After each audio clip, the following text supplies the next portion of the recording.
International Day of the World Indigenous People 2026 উপলক্ষে আজকের যে অনুষ্ঠান, এই অনুষ্ঠানের মঞ্চে উপবিষ্ট রয়েছেন পশ্চিমবঙ্গ সরকারের মাননীয় মন্ত্রী মহোদয় শ্রী ক্ষুদিরাম টুডু মহাশয়, honourable minister in charge tribal development, minority affairs and madrasah education, government of West Bengal.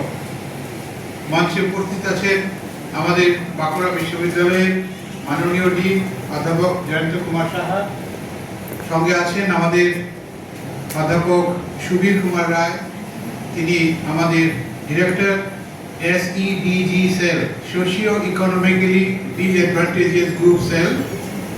সঙ্গে আছেন আমাদের ইতিহাস বিভাগের প্রধান অধ্যাপক শঙ্কর কুমার দাস এবং সাঁওতালি বিভাগের আমাদের মাননীয় শিক্ষক বৃন্দ, এবং আমাদের সঙ্গে যারা উপস্থিত আছেন আমাদের বাঁকুড়া বিশ্ববিদ্যালয়ের বিভিন্ন বিভাগের শিক্ষক শিক্ষিকা, আমাদের বিশ্ববিদ্যালয়ের আধিকারিক, শিক্ষাকর্মী এবং প্রিয় ছাত্রছাত্রী ও গবেষক বৃন্দ। আজকের যে অনুষ্ঠান, এই অনুষ্ঠানের সম্পর্কে বলতে গেলে প্রথমে বলা দরকার, এটা কিন্তু একটা ব্যতিক্রম ধর্মী আলোচনা। আপনারা যদি লক্ষ্য করে দেখেন যে প্রাতিষ্ঠানিকভাবে পশ্চিমবঙ্গের তো অনেকগুলো বিশ্ববিদ্যালয় আছে, তাহলে কেন তারা প্রতিটি বিশ্ববিদ্যালয় এই দিনটিকে পালন করছে না? তার প্রধান কারণ হচ্ছে এই দিনটির যে বিশেষত্ব, এইটিকে তুলে ধরার ক্ষেত্রেও অনেকের মধ্যে কিন্তু এখনো মনের মধ্যে একটা দ্বন্দ্ব কাজ করে। এই দ্বান্দ্বিক অবস্থান কেন হলো এবং কিভাবে হলো, কেনই বা আন্তর্জাতিক স্বীকৃতি এলো ইন্ডিজেনাস পিপল বা আদি অধিবাসীদের সম্পর্কে আলোচনার প্রয়োজনীয়তা কেন এলো, সে প্রসঙ্গে একটু দৃষ্টিপাত করা যায়। আমাদের সভ্যতার যে চালিকা শক্তি, তার প্রধান অন্যতম বৈশিষ্ট্য হচ্ছে কনফ্লিক্ট বা দ্বন্দ্ব।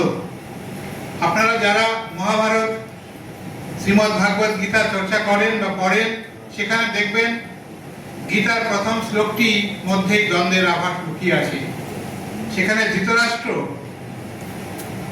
বলছেন সঞ্জয়কে যে, সঞ্জয়, তুমি আমাকে বলো মহাভারতের যে যুদ্ধক্ষেত্র, কুরুক্ষেত্র নামক যে ধর্মক্ষেত্র, সেখানে আমার পুত্র এবং পাণ্ডুর পুত্ররা এই মুহূর্তে কি করছে, তুমি আমাকে একটু বিস্তারিত বলো। অর্থাৎ একই পরিবারে জন্ম হওয়ার পরেও দেখা যাচ্ছে আলাদা আলাদা দুই ভাইয়ের মধ্যে সংঘাত, একই পরিবারের মধ্যে সংঘাত। এই সংঘাত শুধুমাত্র পরিবারের মধ্যে সীমাবদ্ধ নয়, পরিবার থেকে যখন রাজ্যের জন্ম হলো, রাজ্য থেকে যখন সাম্রাজ্য হলো, সাম্রাজ্য থেকে যখন আধুনিক রাষ্ট্রের জন্ম হলো, তখন দেখা যাচ্ছে এই সংঘাত আরো অনেক বেশি বিস্তার লাভ করেছে। এবং সেই সংঘাতগুলো বিভিন্ন জনগোষ্ঠীর মধ্যে আন্তঃসংঘাত, ইন্ট্রা কনফ্লিক্ট এবং ইন্টার কনফ্লিক্ট সমগ্র পৃথিবীর একটা সভ্যতার বিকাশের সূচক হিসেবে আত্মপ্রকাশ করলো। কিন্তু তবুও দেখা যায় ভারতীয় সভ্যতা সংস্কৃতি বা এশীয় সভ্যতা সংস্কৃতির মধ্যে বা আফ্রিকার সভ্যতা সংস্কৃতির মধ্যে বা পূর্ব ইউরোপের সভ্যতা সংস্কৃতির মধ্যে আমরা যদি গভীরভাবে লক্ষ্য করি, তাহলে দেখা যাবে যারা আদি অধিবাসী বা ইন্ডিজেনাস পিপল, তাদের মধ্যে কিন্তু রাষ্ট্র বা রাজ্যের বা সাম্রাজ্যের একটা সমতা বিধান, সামঞ্জস্য বিধানের অস্তিত্ব কিন্তু ছিল। আমরা যদি ভারতীয় সভ্যতার দিকে দৃষ্টি দেই, তাহলে দেখা যাবে পৃথিবীর সবচেয়ে বড় আদি অধিবাসী বা ইন্ডিজেনাস কমিউনিটি যাকে আমরা বলি, সেটা হচ্ছে ভিল কমিউনিটি। তাদের সংখ্যা পাকিস্তান এবং ভারত মিলিয়ে একটা বিশাল সংখ্যক। আপনারা যারা রাজপুত রানা প্রতাপের ইতিহাস চর্চা করি এবং জাতীয়তাবাদী নেতা হিসেবে যখন আমরা তাকে দেখি, আমরা কিন্তু অনেক সময় ভুলে যাই তার যে রয়্যাল ইনসিগনিয়া, সেখানে কিন্তু একদিকে আছে রাজপুত, অন্যদিকে আছে ভিল সর্দার। অর্থাৎ আমাদের ভারতীয় ইতিহাসে কিন্তু উভয়ের মধ্যে সমতা বিধানের লক্ষ্য করা যায়। আবার এটাও সত্যি, রাষ্ট্র তার নিজের প্রয়োজনে তথাকথিত ইন্ডিজেনাস পিপলদের বিভিন্নভাবে এক্সপ্লয়েট করেছে এবং তাদের শোষণ করেছে। আমি বারবার বলি যে একলব্য কেন বা গুরু দ্রোণাচার্য কেন প্রকৃত গুরু হতে পারলেন না? একলব্যের প্রতি তার যে বিচার আপনারা ভেবে দেখবেন সেটা কতটুকু সঠিক ছিল। তো একলব্যরা আমরা শুধু তাদের নামে বিদ্যালয় প্রতিষ্ঠা করেছি কিছুটা রিটার্ন দেওয়ার জন্য, কিন্তু এটা ভারতীয় বাইরে যখন আমরা চলে যাচ্ছি তখন দেখা যাচ্ছে পশ্চিম ইউরোপে মাত্র কয়েকটি রাষ্ট্র, হাতে গোনা কয়েকটি দেশ, যেগুলো বেশিরভাগই হচ্ছে রাজতন্ত্র পরিচালিত দেশ, তারা সমগ্র পৃথিবীকে উপনিবেশে পরিণত করেছে। Entire world transformed into European colonies. এই কলোনি বিস্তারের সঙ্গে আরেকটা বিকাশ ঘটলো যে তোমরা এবং আমরা এবং তোমরা সমস্ত কিছু ইউরোপিয়ান দৃষ্টিভঙ্গিতে আলোচনার সূত্রপাত হলো। এবং আমরা যারা গভীরভাবে একটু চিন্তার দিকে যদি লক্ষ্য করি বা ভাবি, তখন দেখা যায় যে পশ্চিম ইউরোপের গুটিকয় রাজ্যে, গুটিকয় দেশে যখন এভলিউশন অফ হিউম্যান সোসাইটির আলোচনা হচ্ছে, survival of the fittest, struggle of the survivor, biological theory of evolution of human society হচ্ছে, একই সঙ্গে সামাজিক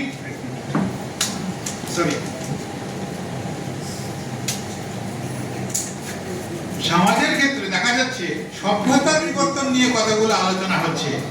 এবং আপনারা লক্ষ্য করে দেখবেন যে পশ্চিম ইউরোপের তথাকথিত অ্যানথ্রোপোলজিক্যাল রিসার্চ কয়েকটি ব্র্যান্ড কিন্তু আমাদের উপহার দিয়েছে। কি ব্র্যান্ড?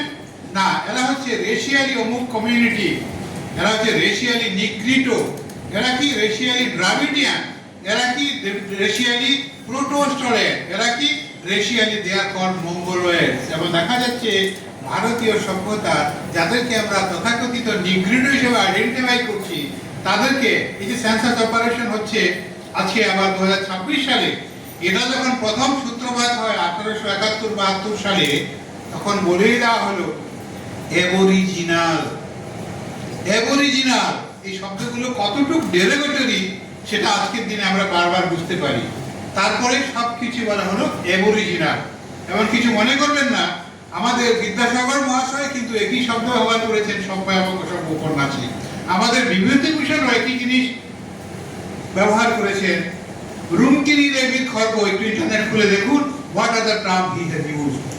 আমি দোষ দিচ্ছি না কাউকে, এটা হচ্ছে পশ্চিম ইউরোপীয় সভ্যতার প্রভাব তাদের উপরে, ভারতীয় তথাকথিত পণ্ডিত ব্যক্তির উপরে।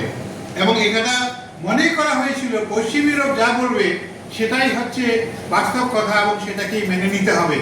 এবং সমগ্র পৃথিবী যারাই মানতে চাইছে না তাদেরকে বলা হচ্ছে you are basically the uncivilised. America কাদের ছিল? আজকে যে উত্তর আমেরিকা মহাদেশ, সেখানে যে আদি অধিবাসী ইন্ডিজিনাস পিপল, তারা কোথায়? তাদেরকে ক্রমাগত পেছাতে পেছাতে এমন জায়গায় নিয়ে গেল যে তাদের আর কিন্তু এখন দূরবীন দিয়ে খুঁজতে হয়।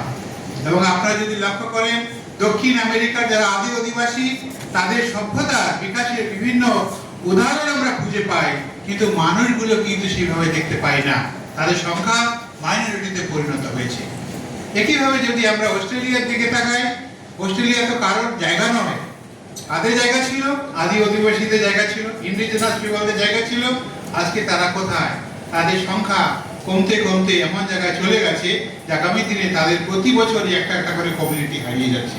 আমাদের আন্দামান নিকোবর দ্বীপপুঞ্জের কি অবস্থা, সেখানেও কিন্তু ক্রমশ একটা একটা করে ইন্ডিজিনাস কমিউনিটি হারিয়ে যেতে বসেছে। তো এই যে দৃষ্টিভঙ্গি, সেখানে আরেকটা কথা বলা দরকার, এই দৃষ্টিভঙ্গির ক্ষেত্রে কিন্তু বিশাল একটা পরিবর্তন এলো। পরিবর্তন কখন এলো? পরিবর্তন আসতে শুরু করলো 1970 সালের পর। তার প্রধান কারণ কি? তার প্রধান কারণ হচ্ছে যে পৃথিবীটা আর শুধুমাত্র যুদ্ধ দিয়ে আমরা কিন্তু নিয়ন্ত্রণ করতে পারবো না। তার প্রধান নিয়ন্ত্রণের জায়গা হয়ে দাঁড়ালো আমাদের কাছে তার প্রাকৃতিক সম্পদ।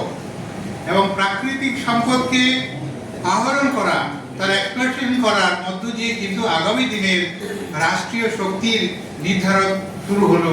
অর্থাৎ ন্যাশনাল পাওয়ার কিন্তু আর সমরাষ্ট্রের উপরে নির্ভরশীল নয়। ন্যাশনাল পাওয়ারের অন্যতম বৈশিষ্ট্য হয়ে দাঁড়ালো তার প্রাকৃতিক সম্পদ। এইবার ঘটনাক্রমে প্রাকৃতিক সম্পদগুলোর যে ডিপোজিট, যেখানে তাদের সবচেয়ে বেশি কনসেন্ট্রেশন, ঘটনাক্রমে সেই প্রতিটি অঞ্চলে কিন্তু ইন্ডিজেনাস পিপলদের বাসস্থান।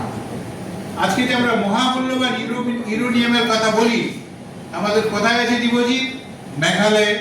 কোথায় আছে ডিপোজিট? ঝারসুগুদা, ঝাড়খণ্ড উড়িষ্যা বর্ডার। এবং প্রতিটি অঞ্চলে কিন্তু আমাদের ইন্ডিজেনাস পিপলের বাসস্থান। এটা শুধু ভারতের ক্ষেত্রে নয়, পৃথিবীর অন্যান্য জায়গাতে কি জিনিস হয়ে দাঁড়ালো? অর্থাৎ একদিকে আরেকটা কনসেপ্ট বলা হলো, কি কনসেপ্ট? Sustainable development. তো সাস্টেইনেবল ডেভেলপমেন্টকে যদি সত্যি সত্যি মেনটেন করতে হয়, তাহলে you have to follow the practice of the indigenous communities. এটা হচ্ছে 1970-এর একটা বৈশিষ্ট্য। এবার 90-এর দশকে আরেকটু এক ধাপ আমরা এগিয়ে গেলাম। তা দুটো, একটা হচ্ছে 1991 সালের প্যারিস প্রিন্সিপাল, যেখানে প্রতিটি মানুষের অধিকারকে সুরক্ষিত করার কথা বলা হয়েছে, যে 200 বছর ফরাসি বিপ্লবের 200 বছর উপলক্ষে মানুষের অধিকারকে সুনিশ্চিত করার জন্য 1993 সালে আমাদের দেশে রাষ্ট্রীয় মানবাধিকার সংগঠন তৈরি হলো। অন্যদিকে আমাদের রিও ডি জানেইরো 1992 সালে আর্থ সামিটে স্পষ্ট করে বলা হলো যে আমাদের প্রাকৃতিক সম্পদকে রক্ষা করা দরকার, এবং তার জন্য কি দরকার? Two follow the principles, practices, customs of the indigenous communities. কারণ তারা যুগ যুগ ধরে এই প্রকৃতিকে তারা তাদের যে জীবনশৈলী, জীবনধারা, সেটা দিয়ে বাঁচিয়ে রেখেছেন। এবং ঘটনাক্রমে লক্ষ্য করুন, তার 2 বছরের মধ্যে কিন্তু আন্তর্জাতিক স্বীকৃতি চলে এলো যে ইন্ডিজেনাস ডিকেড। এবং 10 বছর পর আবার যখন কিয়োটো প্রটোকল আসতে শুরু করলো, আবার বলা হলো ইন্ডিজেনাস ডিকেড, এবং আমাদের এই দিনটিকে আজকে সুরক্ষিত করা হলো, 9 আগস্টকে বাছাই করা হলো। এই প্রসঙ্গে বলা দরকার আরেকটা কথা, এটা আমরা বিশেষ করে ইতিহাস, পলিটিক্যাল সায়েন্স বা সমাজ বিজ্ঞান যারা আলোচনা করি, প্রত্যেকেই মনে রাখবে যে 2001 সালে পৃথিবীতে একটা বড় আন্তর্জাতিক সম্মেলন হয়েছিল দক্ষিণ আফ্রিকার ডারবান শহরে। তার নাম হচ্ছে ডারবান ডিক্লারেশন বা Durban conference, elimination of all forms of racial discrimination. এতদিন ধরে পশ্চিম ইউরোপের যে তথাকথিত অ্যানথ্রোপোলজিক্যাল রিসার্চ, যেটা আমরা রেশিয়াল ডিসক্রিমিনেশন শিখিয়েছিলাম, সেখানে ক্লিয়ারলি বলা হলো ডারবান ডিক্লারেশনে যে দিস আর সায়েন্টিফিক্যালি ফলস, বৈজ্ঞানিকভাবে মিথ্যে। একটা মানুষের সঙ্গে আরেকটা মানুষের ডিফারেন্স, কনফ্লিক্ট তৈরি করার জন্য এই মিথ্যেগুলোকে এতদিন ধরে চাপিয়ে দেওয়া হলো। আন্তর্জাতিক সম্মেলন কিন্তু ক্লিয়ারলি বলে দিল যে এখন থেকে এই ধরনের কোনো রেশিয়াল ক্লাসিফিকেশন চলবে না। এ প্রসঙ্গে আরেকটা বলা দরকার, 1948 সালেও কিন্তু এই ক্লাসিফিকেশন বন্ধ করার কথা বলা হয়েছিল।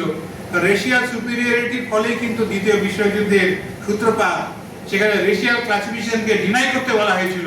কিন্তু দুঃখের বিষয় হচ্ছে যে ভারতের মতো শিক্ষা প্রতিষ্ঠানগুলোতে বিদ্যালয়ের বাচ্চাদের আমরা নিজেরাও পড়েছি যে ভারতের জনগোষ্ঠীর মধ্যে এই 7টি জাতির অস্তিত্ব দেখা যায়, অর্থাৎ আমরা ফলো করিনি। কিন্তু 2001-এ যখন বলা হলো রেশিয়াল ডিসক্রিমিনেশন, ভারতের প্রতিনিধিরা যখন ফিরে এসে বললেন, এটা নিয়ে একটা ফিনোমেনন তৈরি হলো, প্রতিবাদ তৈরি হলো। এটা ডারবান ফিনোমেনন। আনফরচুনেটলি আমাদের সিলেবাসে এখন অন্তর্ভুক্ত করিনি। আজকে আমার মনে হয় আপনাদের কাছে অনুরোধ করব এই বিষয়গুলো যেন সিলেবাসের মধ্যে আসে।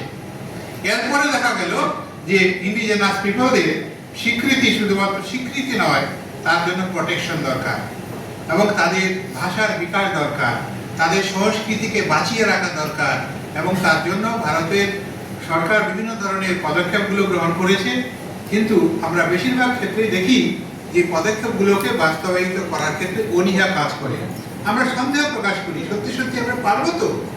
কিন্তু বাঁকুড়া বিশ্ববিদ্যালয়ে আমি যখন এসে যোগদান দিলাম, প্রথমে মুর্শিদাবাদ বিশ্ববিদ্যালয়ের কথা বলবো, সেখানে যখন আমি যোগ দিয়েছিলাম উপাচার্য হিসেবে, সেখানে সাঁওতালি বিভাগ খোলার কথা বলা হয়েছিল, এবং আমরা সঙ্গে সঙ্গে কিন্তু সেখানে সাঁওতালি বিভাগ এর সূত্রপাত আমরা করেছিলাম। শিক্ষকের অভাব ছিল, আমাদের মাননীয় মন্ত্রী মহাশয় বলেছেন শিক্ষক পাওয়া যেত না, অন্য বিভাগের একজন শিক্ষিকাকে জোর করে চাপিয়ে দিয়ে বিভাগ চালানো শুরু হলো। আজকে কিন্তু চলছে। এখানে এসে দেখলাম যে এখানে শুধুমাত্র যে আমরা মুখের কথা বলি তা নয়, বরং বাঁকুড়া বিশ্ববিদ্যালয়ে সাঁওতালি বিভাগ, যেটা ইন্ডিজেনাস কমিউনিটির মধ্যে অন্যতম একটা কমিউনিটি ভারতীয় উপমহাদেশে, শুধু ভারত নয়, বাংলাদেশেও তাদের প্রচুর বসতি রয়েছে, শ্রীলঙ্কাতেও রয়েছে এবং নেপালেও রয়েছে।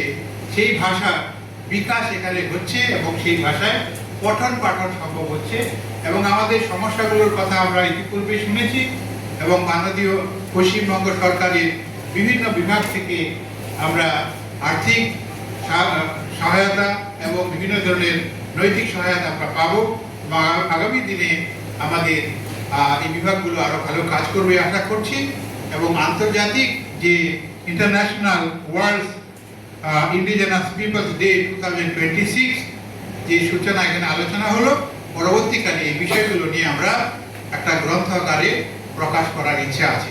সকলকে আবারও শুভেচ্ছা জানিয়ে আমার বক্তব্য এখানে শেষ করছি।